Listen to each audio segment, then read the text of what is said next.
Middle east में एक बार फिर तनाव खतरनाक स्तर पर पहुंचता दिखाई दे रहा है। अब ईरान अमेरिका के साथ संभावित नए युद्ध की तैयारी में जुट गया है।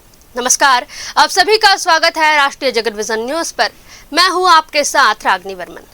अंतर्राष्ट्रीय मीडिया रिपोर्ट्स के मुताबिक तेहरान को वॉशिंगटन पर बिल्कुल भरोसा ही नहीं है और उसने हॉर्मोज स्ट्रेट को अपना सबसे बड़ा रणनीतिक हथियार मान लिया है। रिपोर्ट के अनुसार ईरान इस समय 3 मोर्चों पर तेजी से काम कर रहा है। पहला, सैन्य तैयारी, दूसरा घरेलू समर्थन मजबूत करना और तीसरा कूटनीतिक रणनीति।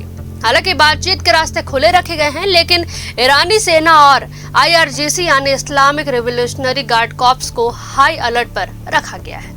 ईरान का मानना है कि हॉर्मोज स्ट्रेट उसकी सबसे बड़ी ताकत है। दुनिया के बड़े हिस्सों का तेल इसी समुद्री रास्ते से होकर गुजरता है। ऐसे में अगर यहाँ तनाव बढ़ता है तो इसका असर पूरी दुनिया की अर्थव्यवस्था और तेल बाजार पर पड़ सकता है। ईरानी नेतृत्व ने साफ संकेत दिए हैं कि अगर नया संघर्ष हुआ तो अमेरिका के सैन्य ठिकाने, ऊर्जा ढांचे और उससे जुड़े हित निशाने पर हो सकते हैं। कुछ दिन पहले IRGC ने भी चेतावनी दी थी कि किसी नए अमेरिकी हमले का जवाब पहले से ज्यादा हिंसक होगा और उसका असर मिडिल ईस्ट से बाहर तक महसूस किया जाएगा। अब आपको बताते हैं पिछले 24 घंटे में ईरान अमेरिका में क्या क्या हुआ। तो पहला अपडेट, ईरान ने दावा किया है कि उसकी फोर्स ने अमेरिकी MQ-9B और RQ-4 ड्रोन को निशाना बनाया।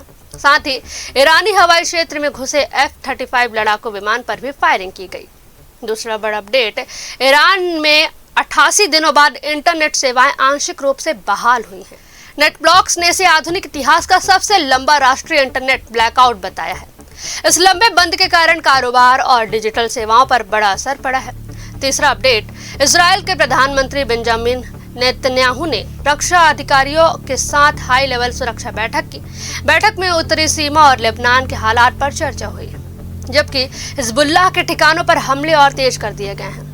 और चौथा बड़ा अपडेट है, अमेरिका ने सीज़फायर पर बातचीत के बीच हॉर्मोज स्ट्रेट के पास बारूदी सुरंग बिछा रही बोट्स और बंदर अब्बास के मिसाइल ठिकानों पर हमला किया है। सेंटकॉम ने इसे आत्मरक्षा में की गई कार्रवाई बताया है। वहीं मीडिया रिपोर्ट्स के मुताबिक इजराइल ने भारत से ईरान के Islamic revolutionary guard corps IRGC को आतंकी संगठन घोषित करने और उस पर प्रतिबंध लगाने की मांग की है। इजरायली अधिकारियों ने कहा कि कई देश पहले ही IRGC के खिलाफ कार्रवाई कर चुके हैं और भारत को भी इस दिशा में कदम उठाने पर विचार करना चाहिए। रिपोर्ट्स के मुताबिक इजरायल ने भारत के साथ कई स्तरों पर IRGC की गतिविधियों को लेकर अपनी चिंताएं साझा की हैं। यह मामला इसलिए भी अहम माना जा रहा है क्योंकि भारत के संबंध इजरायल और ईरान दोनों के साथ मजबूत हैं। हाल ही में ईरान के विदेश मंत्री अब्बास अरागची भी भारत दौरे पर आए थे। बड़ी बात यह है कि फिलहाल भारत ने ना तो हमास और ना ही IRGC को आतंकी संगठन घोषित किया है। फिलहाल मिडिल ईस्ट में हालात बेहद तनावपूर्ण बने हुए हैं। दुनिया की नजर अब इस बात पर टिकी है कि क्या टकराव बातचीत से सुलझेगा या फिर क्षेत्र एक बड़े युद्ध की तरफ बढ़ रहा है। इस खबर में बस इतना ही। देश दुनिया की तमाम बड़ी खबरों से अपडेटेड रहने के लिए देखते रहिए राष्ट्रीय जगत विजन न्यूज। नमस्कार।